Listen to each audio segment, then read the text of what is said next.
Know Thyself is dedicated to the exploration of the most rewarding task an individual can ever embark on, the journey to find oneself. Our intention is to investigate the universal principles that have equipped our species to seek the treasure of all treasures, self-knowledge. With your host, Daniel Pawinski and Eduardo Manteca, this is the Know Thyself podcast. And we are rolling. So welcome to the Know Thyself podcast. All right. I'm here with Daniel. Hello. Yes. And I'm Eduardo. And here we are, yet another episode as we are closing out the year that I'm really always excited, of course, to discuss with Daniel. We were trying to do our best not to talk about the topics that are at hand or what we're about to bring up too much in depth, because we want to leave it for you sweet people and everyone that is probably just as curious as I am to get into this this understanding of a new era that people are sort of falling into, or understanding the knowledge of the idea of the Grand Junction and the Age of Aquarius, and just really understanding what just happened between the what happened right above us since we were talking about this yesterday, since 1200. And I think there's different, I know I think it was the 1600s that we saw this happen with this Grand Junction, but more importantly, I just want to sort of pinpoint all of the speculations that are out there and sort of kind of break down what you have probably heard of or understood more specifically with my good friend Daniel.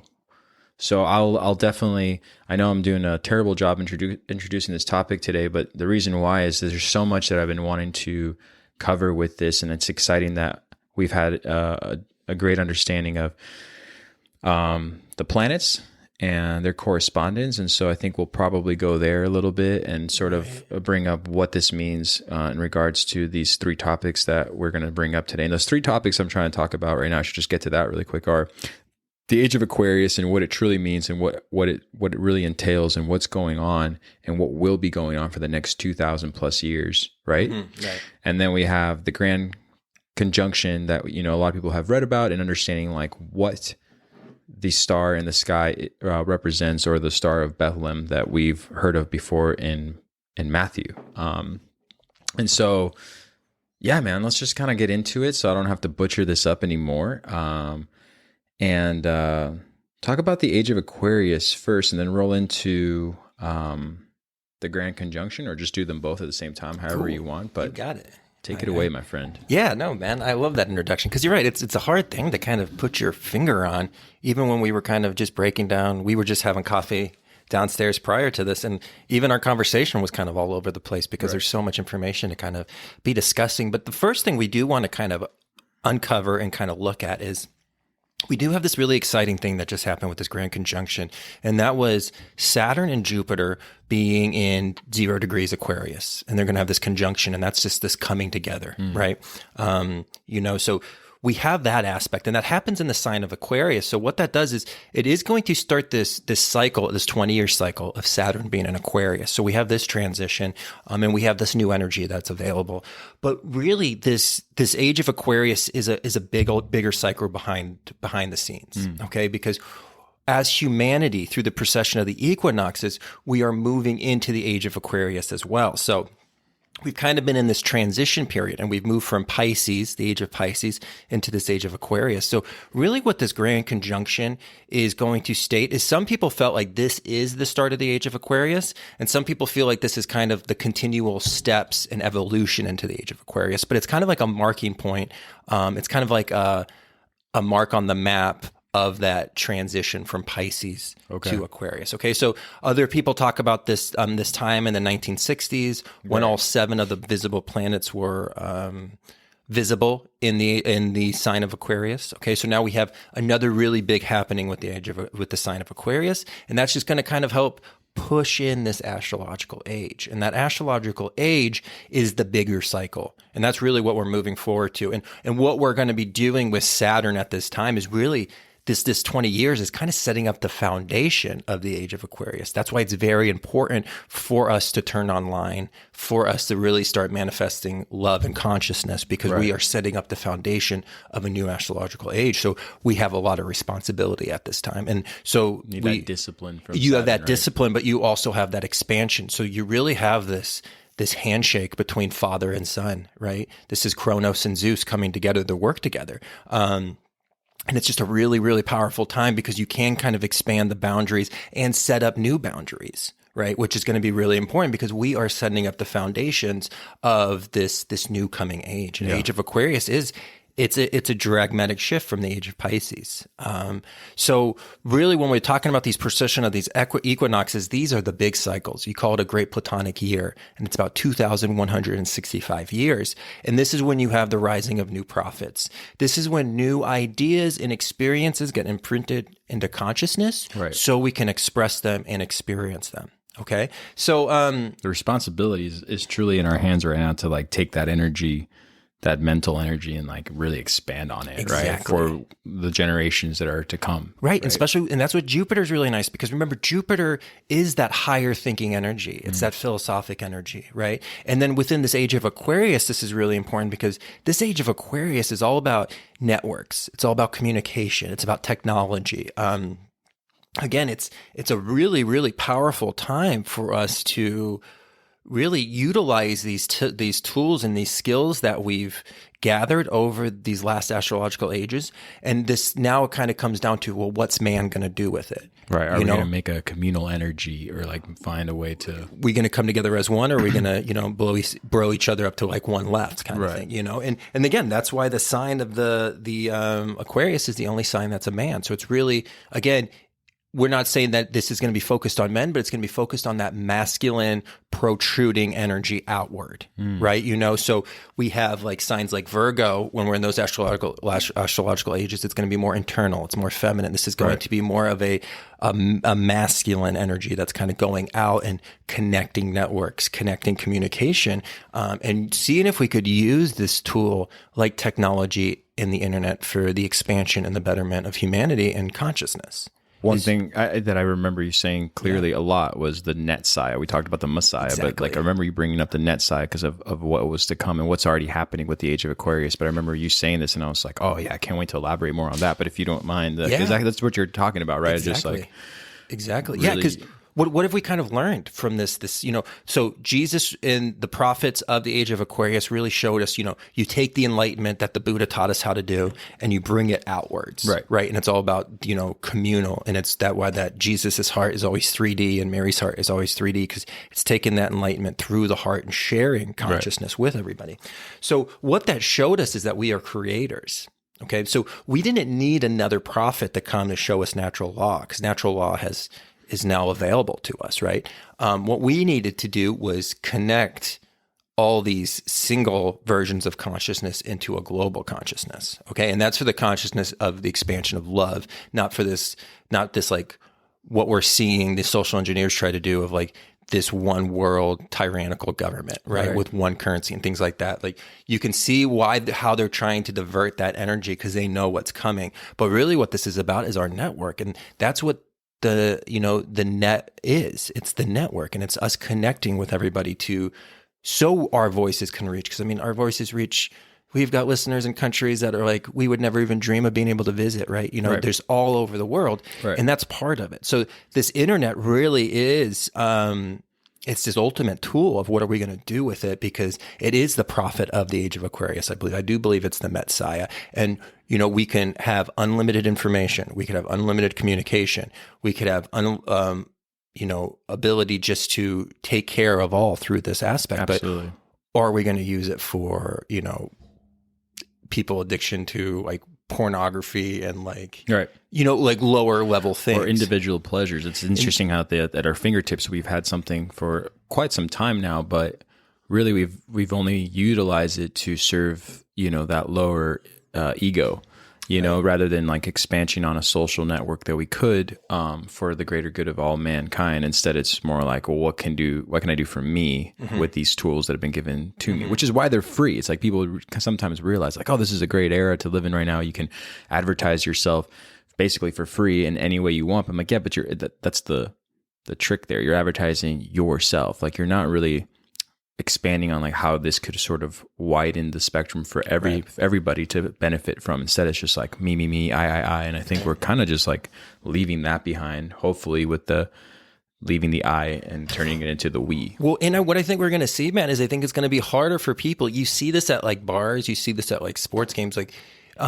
they get really excited for the picture that's going to be posted on social media, and then you watch as everybody else right after that picture, these girls go like look so like cute and excited for the picture, and then right when the camera goes away, their faces drop and they put their heads back down and they go right to their cell phones and they watch the reaction of that picture on social media. So they're not even experiencing life. Yeah. That's going to get more stale. Like we're moving into more of a genuine humanity kind of thing, and the stuff that used to be able to Band-Aid stuff and give us distractions isn't going to be able to provide as much distractions because we're kind of going through this like waking up state, right? And so these astrological ages are really important. So we're going to do a whole breakdown on the Great Platonic Year. And what happens, how this actually happens is with the Earth, it has this wobble as it's rotating. And so every 2,165 years from this wobble, we slowly move into another sign. But it's actually counterclockwise to how the zodiac works. So it goes opposite to the wheel that we're used to. Right. So it's in reverse, right? And again, you kind of look at the universe like this big giant thing of like this big clock, right? Like almost like a pocket watch, like a huge pocket watch or a grandfather clock, right? And there's all these cycles spinning to make the whole thing move, and some go forward and some goes backwards. This is a really big one that operates backwards. And a really good mental exercise for us to kind of look at is let's kind of think about, because the story of man follows our own story, right? Because it's all one story. The story of the sun, the story of man as a whole, and the story of everything is one, right? So if you go back and you kind of take a look at, remember when we broke out that zodiac, we put the circle and then the cross. So we have the high point, the low point, and then the two on the side. So it's like an equal cross within a circle. And we determined that summer solstice is at the top, winter solstice, which we're going through right now, is at the bottom, right? And then the two equinoxes are on the side. And when we were talking about the evolution of the soul fell from Leo, right? And that's where it was from that highest point of consciousness, and it makes its fall down to matter. And then we talked about these cardinal festivals of how you kind of waking up to discovering that you're more than matter, and then kind of using alchemy to harvest the gold that's within inside to make your way back up to that spiritual high point. So this works the same with the creation of humans. Okay, so we start at Leo, and this is kind of the creation of man. Okay. So at this time, man's just kind of learning his surroundings, and we have these like 2,165 years, and this is probably more of like that foraging kind of thing, really, really small groups, a lot of self-survival kind of thing, probably a lot of violence, probably not a lot of like empathy and higher understanding, right? And so we have this whole age, and then we move into the age of Cancer. Right. Okay. And this is where the family structure kind of gets started. So again, as we go through these evolutions, new consciousness ideas are introduced to consciousness so we can experience it, okay? Because we're going through this evolution as well. So when Cancer comes around, this is when like the family starts getting intact, and we really start seeing like family units and maybe like small tribes kind of forming. Right. The idea that it's hard to survive by yourself, and you kind of need to do this. And also, this is going to be, we started with that fire sign. So this is probably like, in Leo is probably when we started being able to make weapons and tools and stuff like that, right? Think about using that fire. Maybe even like the discovery of fire goes back that far. It probably goes back farther, but this is that idea of using fire to kind of manipulate your surroundings, to get you on a higher level of, on the food chain kind of. And this is like man kind of putting himself back on the top of the food chain. So then in Cancer, we have the family, right? And this is where everybody thinks the Great Flood happened. So they really feel like, and again, if you were studying like Atlantis, or you're studying like even like biblical studies, they talk about like the morality of the people was kind of tainted. Like the moral fabric of civilization was really poor. So we had this flooding, right? This great flood that we can see every spiritual understanding talks about this flood, right? And we kind of think that happened probably at the end of Cancer. Okay. So then what happens is we move into the age of Gemini. Okay. So we just went through the process of fire to make tools. Now we went through the process of water. We got this family connection. We got to really start to understand emotions. Okay. On a much higher aspect than we did on Leo. So it was like an emotional download. Leo was more of a physical download, right? So then we move into Gemini. Just air, right? Which is air. So this is going to be kind of like higher thoughts, but also from this flood. We don't have this centralized humanity now because the flood spread everybody out, right? So this is the creation of languages. This is what the Bible talks about with the Tower of Babel, right? And so this is the creation of languages. This is the evolution of the spoken word. And like, we're really starting to see advancements in that realm, okay? So we have this whole breaking off, but again, higher ideas are kind of coming, philosophical ideas, right? And people really kind of feel like these are the eras that maybe towards the end of this is like, maybe when like kind of like alchemy showed up onto the scene and astrology kind of showed up the scene. So whether it was people kind of making spiritual progress, whether we were visited by aliens, interdimensional beings, it doesn't really matter.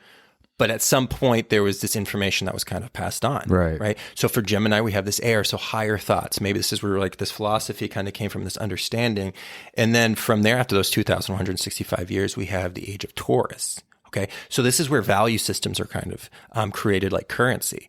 But Taurus is an earth sign. Yeah. So this is also where we have the greatest creations of earth we probably know about. Like the pyramids of Giza. This is probably when the Mayans were making Tikal and all these beautiful places, and especially the pyramids and their alignment with astrology and just the perfection of them and how they were able to do this. And we don't really understand how they were doing it. They were probably using technology that we don't even understand today. Right?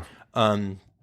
But it truly was a feat of physical nature because it's an earth sign. So they were earth movers. So they had a lot of control. So this is where we're seeing these monolithics kind of be created, right?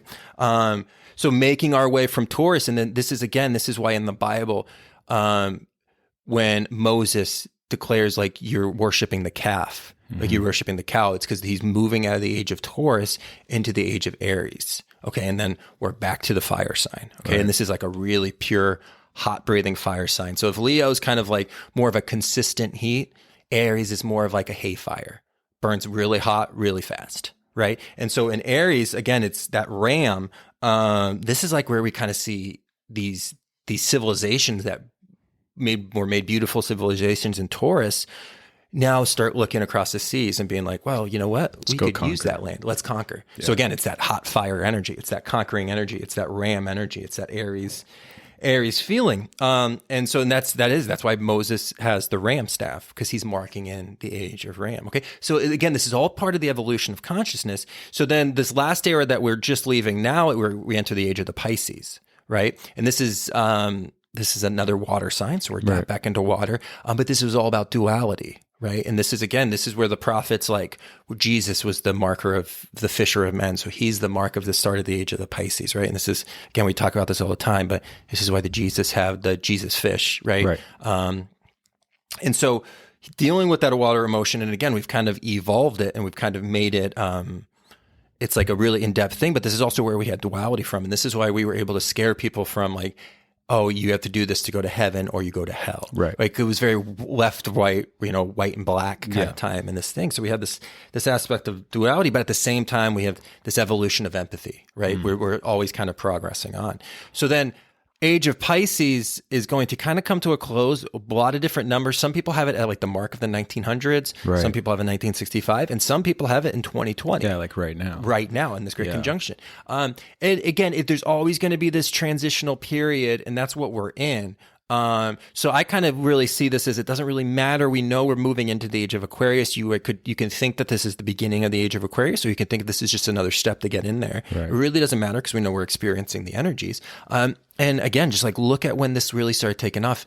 Aquarius is all about technology, all about communication. Like think about in the 1970s when the personal computer was kind of starting to come out. And then very shortly after that, we have the internet and we have this whole technological landscape that we have that was completely foreign to people 50 years ago, and even like today, like there's new technology coming out all the time that we're just like, it's all part of us. So this is again, this age of Aquarius is kind of where we find ourselves now. And this is kind of the procession of the equinoxes that we've gone through. So these 2,165-year cycles. So we really want to be aware of that. And so what this great conjunction that we just went through was kind of a mark of like, it's here. It's here. You're moving into it. Now you still have to deal with the energies of the past, but that's going to, just like you hitting a really loud drum, it's really loud, but it fades. Yeah. It fades, and you barely kind of feel the vibration after one time. So we probably won't live to see like where we don't feel any Pisces energy. So it's going to be really important for us to kind of take that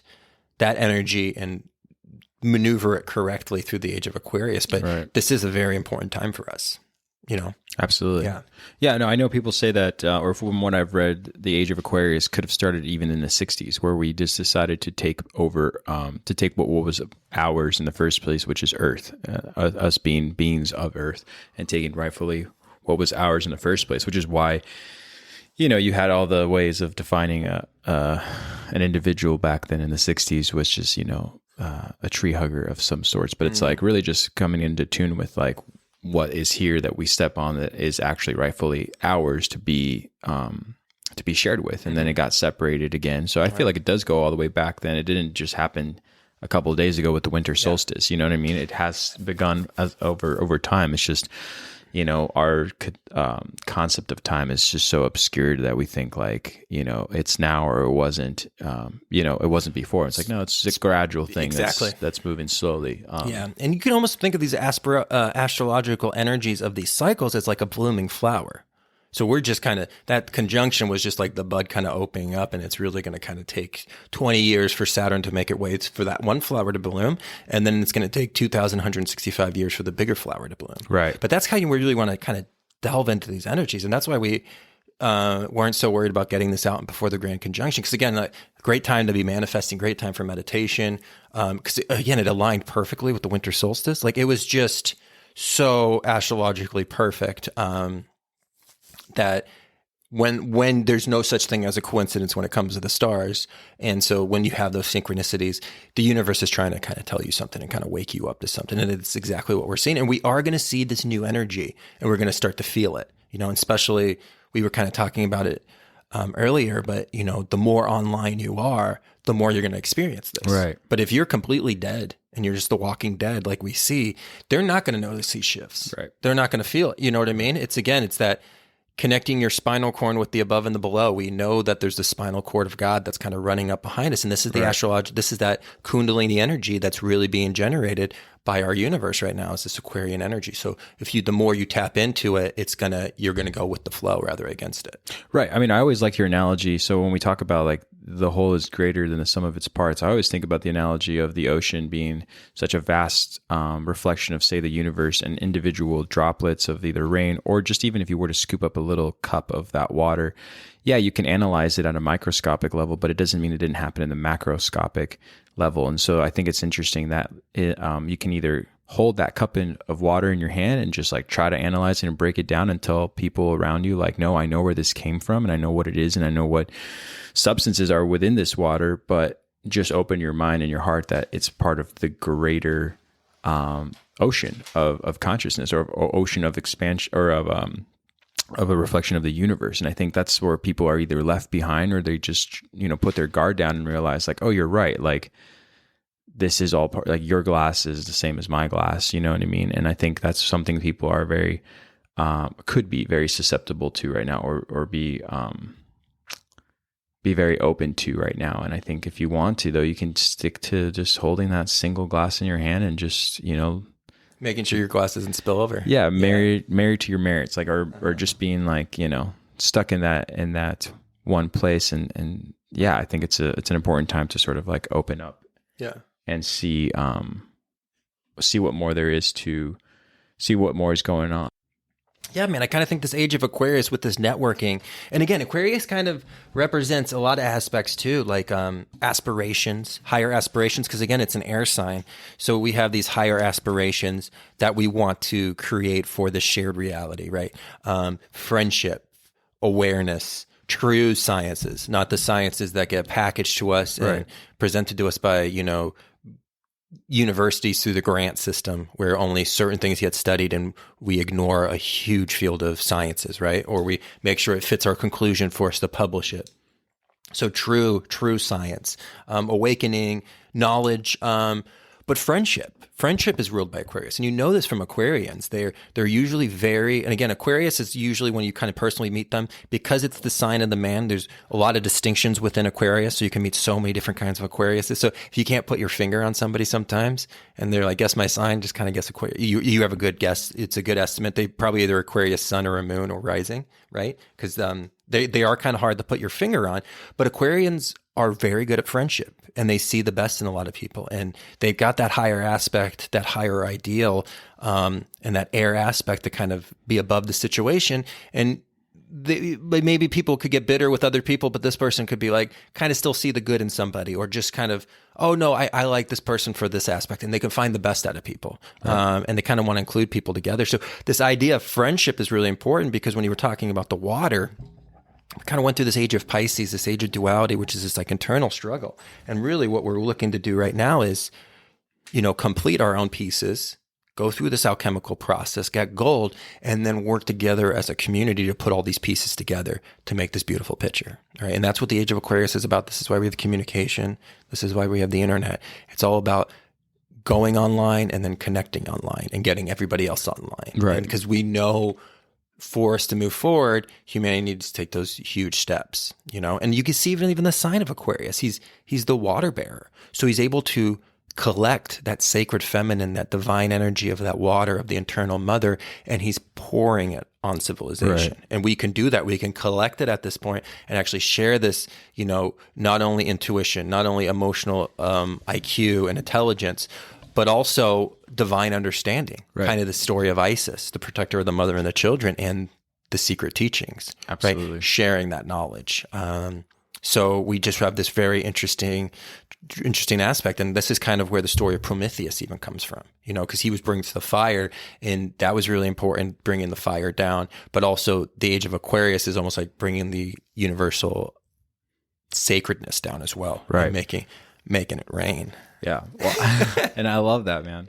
Well, one thing I know that I've been like sort of pondering about a lot that I think is, an optimistic way of looking at it, and the way I've always been more of the glass is half full, but in the regards that I'm about to say is an analogy I always use about when you draw back a bow and arrow. So if you ever have the force of a bow and arrow, it's not the most pleasant feeling to wrap your fingers around something so tight, to draw back and then aim. But right now, I like to think of everything that just happened in 2020. A lot of people want to say, well, 2020 was so intense or so tough. And I think one thing that we have on our side right now, optimistically speaking, is every single person that you encounter, every single person that you talk to is as taut as that bow and arrow right now, because of the way they were antagonized. So now it's the time to actually take aim and let go together and fire away to a common goal.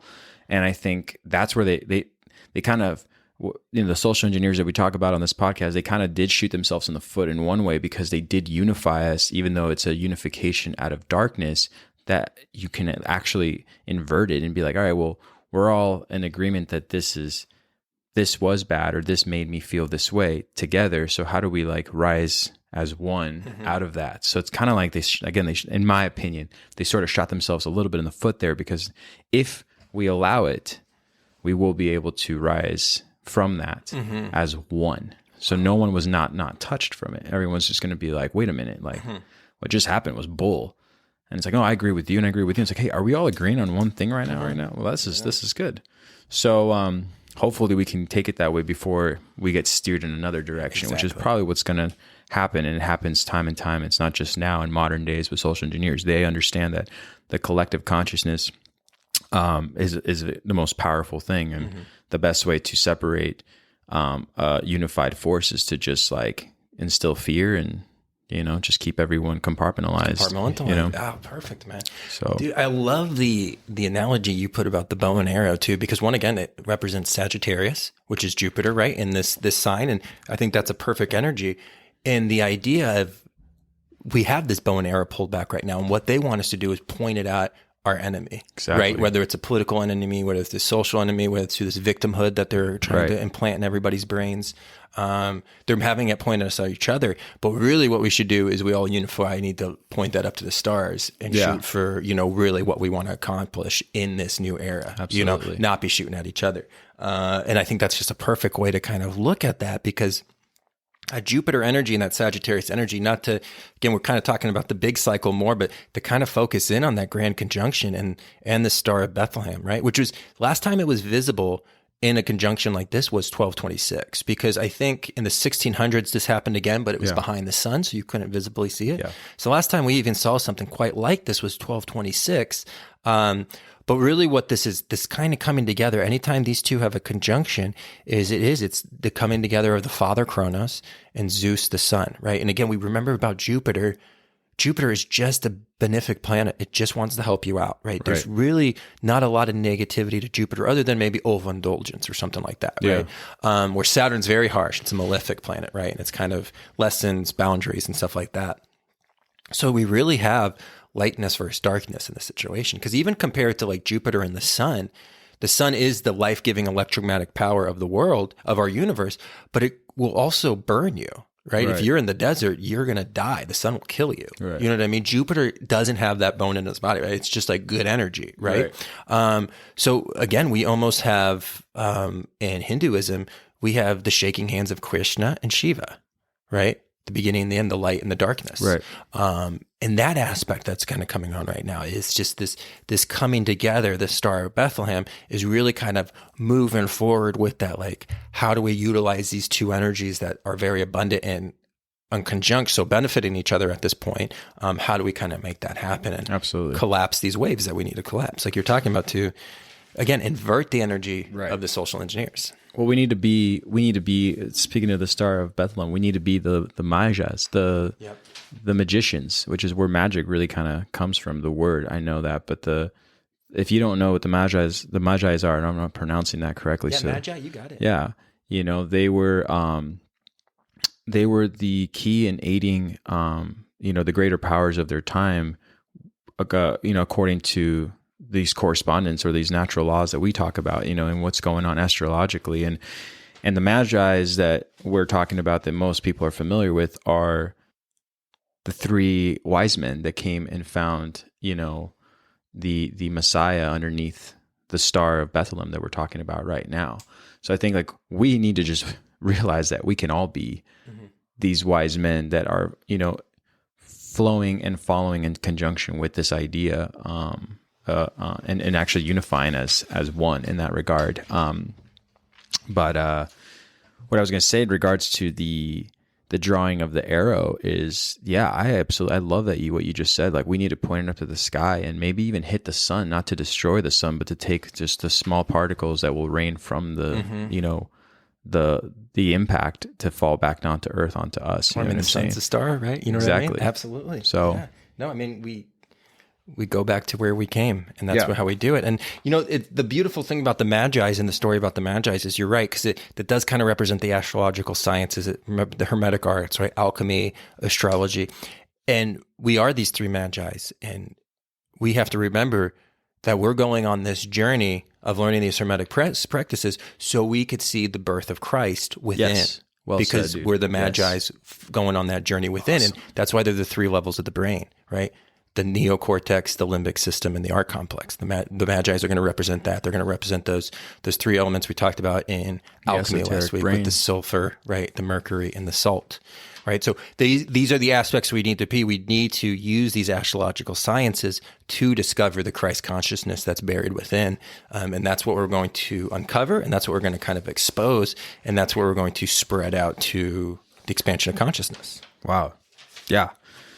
The Christmas star, man. The Christmas star, right? And it's here. So it's upon us. So, one thing too, man, I really kind of feel like, because we're talking about this great conjunction. We're talking about the age of Aquarius and the Great Platonic Year cycle. And then we also have the end of the calendar year coming up, right? From 2020 to 2021. And I think it was really important. One of the biggest episodes that we had kind of connection with people and response from was that 2020 Great Awakening, right? And what we saw in that was they're going to use distractions to try to not make us wake up, right? But that's getting stale, right? So we kind of go back in cycles, and one of these other big Ages of Aquarius kind of footsteps was December 21st, 2012, right? And that was what we called that lifting of the veil. Right. And once that veil was lifted, these tricks that they could pull during the Age of Pisces started to get stale, right? And everything, you can kind of start smelling the bullshit, right? And what they do is they kind of just cover the bullshit in roses, but you can only cover it with flowers for so long until you start smelling that decomposition. And so what we're seeing now is it's harder for them to fool us. Right? They did a great job fooling us on those September terrorist attacks in 2001. Right? They did it was an amazing magic trick, and most of us were fooled. There was certain individuals like William Cooper and stuff who was like right on it and stuff like that, but they were awoken individuals. But if you didn't have any sense of awakening, you didn't see through that. You saw you dabbed into the fear, and you went with the dialogue that they created. Right. And it was easier for them to do that to us back then. So after 2012, what happens is it gets harder, and that's why they have to do more things, and that's why they're attacking different things, and they're trying to kind of put in these different scenarios because they know what's coming. Well, they're also attacking our like what you just said. I mean, is brilliant because they are finding new ways to find on the attack. And one thing I've noticed is the attack of one another. You know what I mean? So there's either gender indifferences or there is racial indifferences, but we all truly know like that's just like such low level. We're one. Yeah. Yeah, absolutely. And we have both of these. We have both of those genders within us. And that's the energy. And again, it's confusion because they can't have us knowing these natural principles because then we turn online and, you know, like you want to make your aura at this point illegal. Like you want to get so online, you want to get so connected, you really want to get that Kundalini energy up coming through the third eye at the highest aspect. You want to be vibrating so much that it's illegal. Like that's what the goal is at this point. Yeah. And that's what's going to let you tap into this Age of Aquarius energy the most. You know what I mean? It's like we were kind of talking about it earlier as well, but this would be like if you went to go see your favorite band of all time in a really small, intimate setting, and you took your friend who never listened to that music. So they might be there and be like, oh, I really enjoyed that concert. That was great. But you followed this band your entire life and you're so tapped into that energy, you could have like a transcendental experience at this, right? I had a transcendental experience at Go-Go Bordello. Like I was a crazy man. Like I've never experienced anything quite like that. I just felt home, you know, and I listened to them. It was like my first time seeing them live, and I just went ape shit. Like I know that there's like a blog written about me of like, was anybody at the Phoenix Go-Go Bordello show? And the guy with the hat. Did like, we have another member of the band? What was that? Dude, I had my back to the con, and again, I might have been on a little bit of psychedelics, right? So I was in that zone, but I had like my back to, I was like right at the front row, and I was just like directing the crowd. Anywhere I walked, people just like separate. It was just like it was like the most aligned I've ever felt. Like people were like hugging me at the end, and it was great. And I was just like yelling at the top of their lungs, making fun of the Rothschilds. Like I was just having the time of my life, right? But it was a transcendental experience because I was like, I was so in tune to that vibration that I really felt that vibration come through me. It took over me. So that's the same thing with this Age of Aquarius. The more you're online, the more you're tapped in to universal process, to cycles, and to patterns, you're going to feel this more. But the dead and these zombies are not going to feel it. So again, we're going to have this like breaking off. We've seen this, unfortunately, through 2020. All of us have lost friends through this. Oh yeah. You know, and it's crazy because you're like, and they just get so angry about you about something, and you're like, it's not that big of a deal, my man. Like you're allowed to have your opinion, but you have to understand where my opinion's coming from, and they don't even want to hear it. They're so emotion. It's again, you train the dogs. You don't make prison guards. You make the prisoners be their own guards, and they watch the others. Right. Again, this is why they have us fighting each other, because if you get these farm animals to fight each other, you don't have to put up a fence. And they don't want us to see that there is no fence. Like we are infinite possibility, right, at this point. So 2020 we thought was going to be this great awakening. And again, they muzzled it. But they can only muzzle this for so long because this is consciousness. This is a power that they can make the biggest supercomputer they think they can make, and they think they can replicate this. They can make fabrics in the matrix and stuff like that, but they are not universal consciousness. No. You know, and this is the most powerful force in the world. So we are going to kind of go through this evolution. And if we're turned on to it, the universe is not going to leave us behind. If we are accepting this energy, it's like, oh yeah, come on. If you're for the evolution, we're going to take you with it. And, so that's really important. So 2020 really, instead of being this great awakening, 2020 really has become the test. I mean, the lesson. in 2021 is going to be the test. Right. What are we going to do with these lessons that we learned from 2020? We've seen them hijack a great awakening, right? Because that was another 60 years. Like, what are we going to let them do this 20 years? Like, are we going to give it away like we just did? Or are we going to stand up for it and fight for this renaissance of ideas, fight for this expansion of consciousness, fight for this next step of humanity into this connected oneness world of love, peace, and sovereignty? Oh, I love that. You know what I mean? No, absolutely. Again, back to the analogy of drawing back that bow and arrow. You know what I mean? Exactly. Like, they may have hijacked our ability to see this great awakening, but what they couldn't take away from us is, you know, where do we want to aim this energy towards, you know, and that's what we really got to come together for. That's where the collective has to really just be strong, is that, hey, you know, what's good for you is good for me, is good for all of us. And it should be that way, not just what's good for me is just good for me. You know what I mean? I know we always talked about that when we bring up solipsism and we think about, you know, what we should be really focused on. But I think that's amazing. You're absolutely right. I think the test is coming. You know, even though a lot of people think like this was the test, and it's like, no, this is just the start, you know? Right. So we should take back what was rightfully ours. And, you know, you once brought up the etymology of a conspiracy, you know, which is to breathe with as one, you know, con, which is with, and then the, you know, respirar in Spanish, but, you know, to conspire, to breathe as one. I think that's what we need to really focus on right now. We really need to know how to just be all within the one, you know, which is going to be very hard because, like you said, there's those the Walking Dead, and it's important to raise them up as well, you know, the best way possible. But some people are just not letting it happen. Exactly. You know what I mean? It's very interesting you say that. We have lost a lot of friends, and you know, they're lost. You know, I wish them the best. That's all I can really say. It's really what I've said to most of the people that I have lost in my life by their own means. Is just like, hey, I wish you the best, and I wish you nothing but love, and here we move forward. So, you know, and that's a great alchemical principle, because the alchemist, you know, one of the goals from the alchemist was you help everybody, but they had the difference between the left-hand help and the right-hand help. Oh. So the left-hand help is, you know, you make sure this person has food, water, shelter, right? And you can do this, but certain people are not going to take into these alchemical understanding or this occult principles or this deeper stuff. So you don't treat them worse, right? But you give them help in certain ways. And you might give them like maybe like financial help and stuff like that. But when it comes to like sharing occult secrets, you give your right hand, because these are the people that actually want to take it in.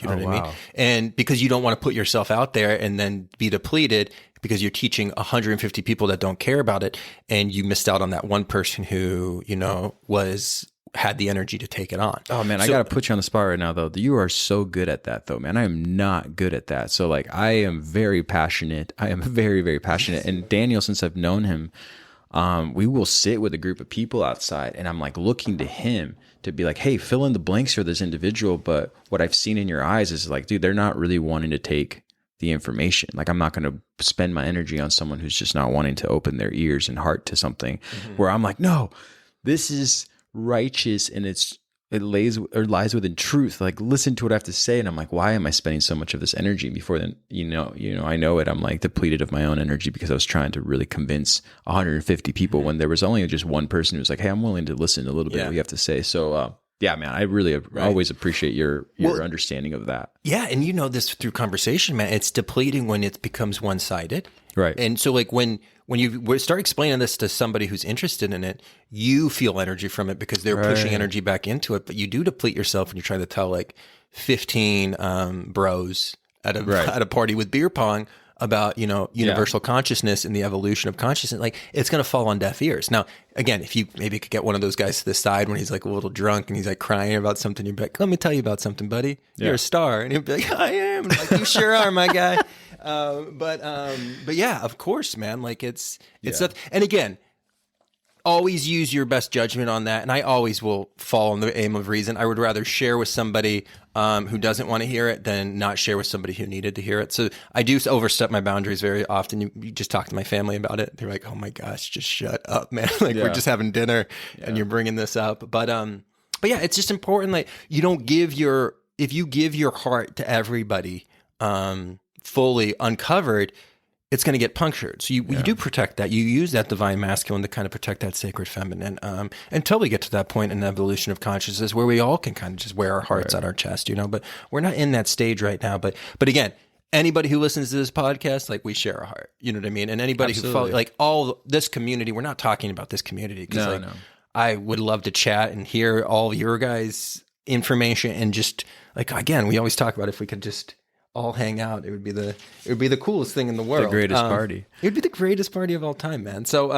but I agree with what you're saying, though, man. You're right. You should protect. And one reason that I definitely jump the gun a lot when I'm talking to people who maybe weren't ready to receive information isn't that I, Eduardo, hold the information and you didn't. It's that I just want to share this with you. I'm so excited. But what normally antagonizes me to want to even go there is because you'll hear conversations. That could be, you just brought up your family, but I've sat around a group of friends out here in Arizona. We have an amazing ability to stargaze all over the state where there's no light pollution. I've sat with some friends and they start to look up and then the conversation starts to open up. So I'm like, oh, this is our chance because they're asking the right questions to sort of like expand on what they might be feeling inside, and then they shut it down super quick. And that's where I get so frustrated. I'm like, we were getting there. Yeah. You know what I mean? But yeah, I agree. This community that we talk to, you and I, there's no hesitation there at all. So I just needed to be better at, not drinking so much coffee and wanting to just like rant on people. You know what I mean? Oh man, especially like when I first went, like when I got back from Nepal and I think it was the most like lit up I ever was in my life. Like I was just firing on all cylinders. Oh yeah, man, you didn't want to be at the coffee shop with me. Like I would just walk in and just like make eye contact with you and be like, we're chatting. You know what I mean? Yeah. I probably did, like, it was probably pretty beneficial to some, but some people were like, oh, that guy's a crazy man from the bridge, right? So but it was great. I mean, actually, just to go back a little bit, I know it's a little personal, but I mean, I don't mind sharing this, but when you came back, that's when we started doing the lectures. And I shouldn't say you did the lectures and you did a phenomenal job. So, and I'm not here to just like, this is just happening spontaneously as I'm letting this come out of my mouth here. But if you are a part of the Patreon account, you should really check out what Daniel's done with some of his lectures, especially like the breakdown of like the last one you did with the mandala, which is the alchemical mandala. Oh yeah. That was great. And so like, it was so necessary because I think those who were willing to like pay attention showed up to these lectures that Daniel was doing. And they were just like, what's happening to me right now? And I was like, yeah, that's the guy. That's so what funny. You gotta listen to him. Listen to what's going on here because we all have a basic understanding of this, but it's just good to like open up and see how far it goes. And so here we are now. You know? That Daniel was so fun too because he would just stand up there and he'd just be talking and he'd be rolling a joint and then he would smoke the joint. And once he got finished, he'd keep talking and just keep rolling. I was just like, I was just a little maniac back then. No, yeah. But yeah, man, it's really cool. And again, with this Age of Aquarius, this really kind of brings up where how Saturn plays this role is really important because again, we're setting the foundation of what's coming. So we're in the cocoon, right? So we're the caterpillar that's in the cocoon. And again, where we find ourselves in humanity at this point is we either are going to evolve on a butterfly, on a caterpillar part into the butterfly, or we're going to die in that battle, right? Because that's what's going to happen. So when the caterpillar goes to the cocoon, it goes in there, and then all of a sudden, those butterfly cells start kind of appearing. Right. But the caterpillar color kind of kills off their slightly, right? And then what happens is those butterfly cells start appearing as networks. And the caterpillar cell, it's harder for them to kill it because these networks are connecting each other. And then eventually these networks start appearing all over the place. So then the remaining caterpillar pieces have to decide whether they're going to evolve into the butterfly or they're going to die and be reborn into the butterfly, right? Yeah. So they actually have this choice within the cellular level of, do you just evolve into this new network or do you die fighting it? And that's where we really find ourselves. So again, we are the caterpillar. Like we are this base foundation for this new age.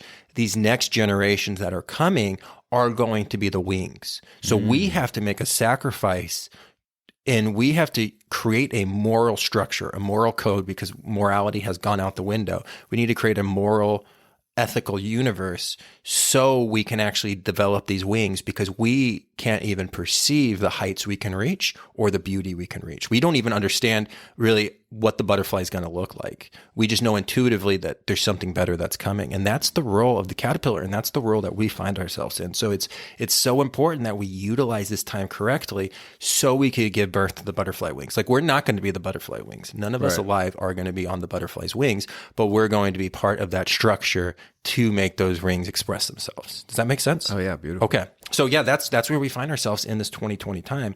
And that's really what this grand conjunction is trying to let us know. Like, we can give that birth of the Christ.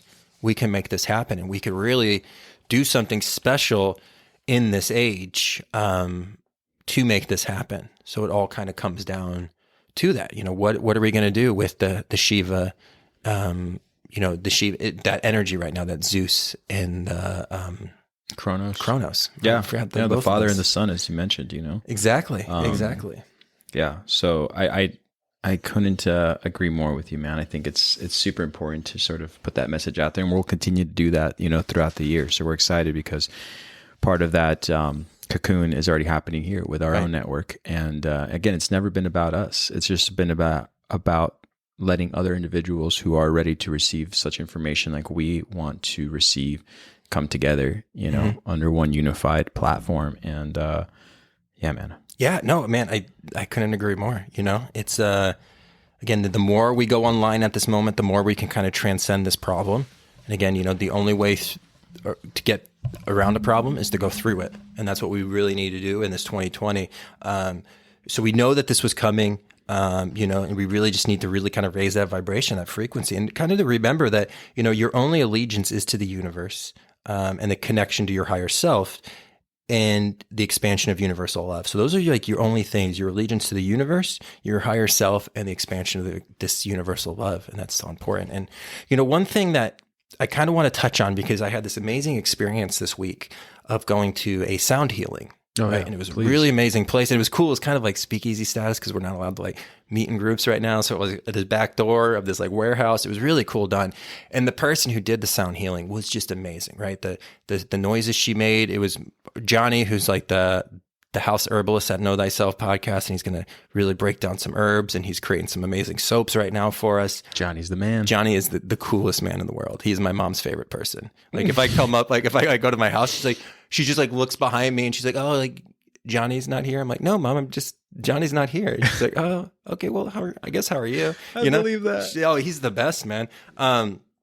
Really is the greatest individual. So he took me to this place, and on any kind of recommendation, Johnny, because he's the most amazing people, he has the most amazing friends. And it really was this magical experience, right? The sound healing was amazing. Everything she was talking about was really good. And I was taking it all in, and it was beautiful. But there was one thing she said that I was just like, oh, like, and again, you don't need to agree with everything that everybody says. You shouldn't. That's what makes us critical. And even if you don't agree with something and something else, you can take the 98% of the stuff you did agree with. But one thing that didn't resonate with me was when she was talking about the age that we're in, saying, you know, everything is how it needs to be and it's just supposed to be. True, like we need to go through this evolution and we need to go through all these processes. But if we've learned anything, we are co-creators. We are alchemists.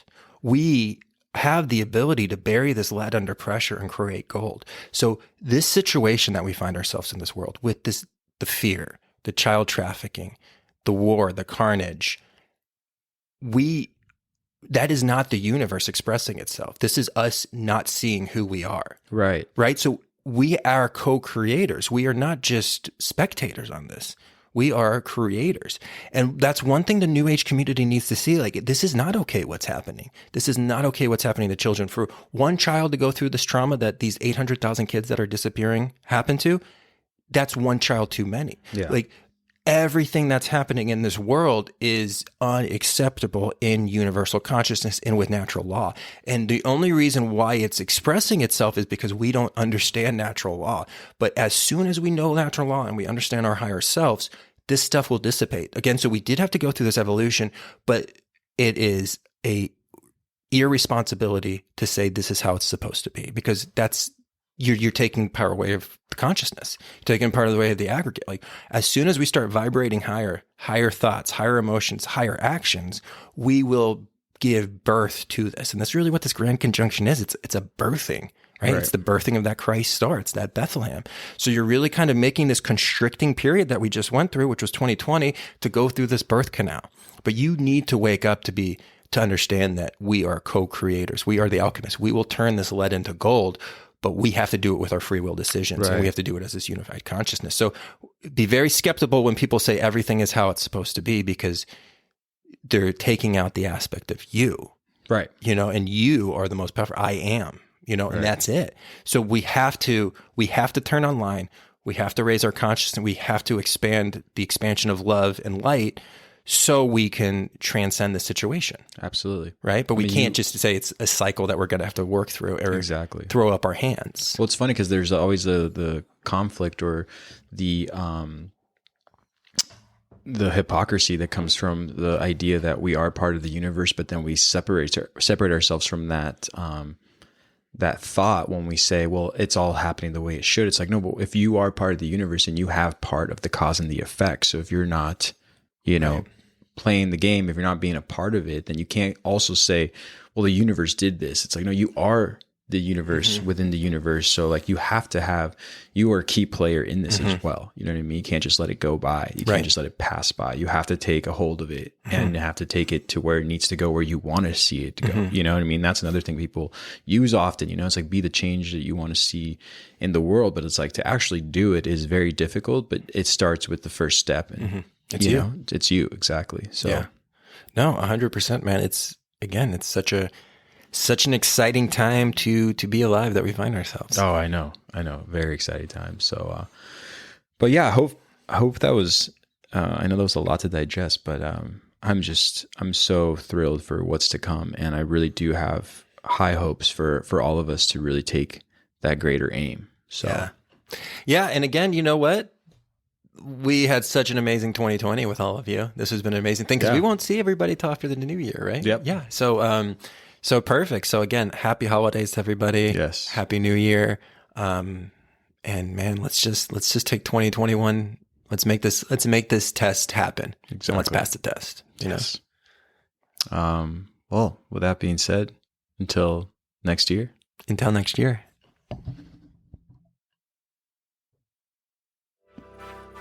Breakfast is the most important meal of the day. Not only does it give us the energy we need, it also gives us an opportunity to make a positive environmental impact.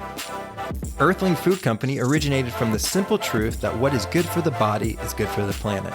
They create delicious, plant-based food that lifts us up rather than weighs us down.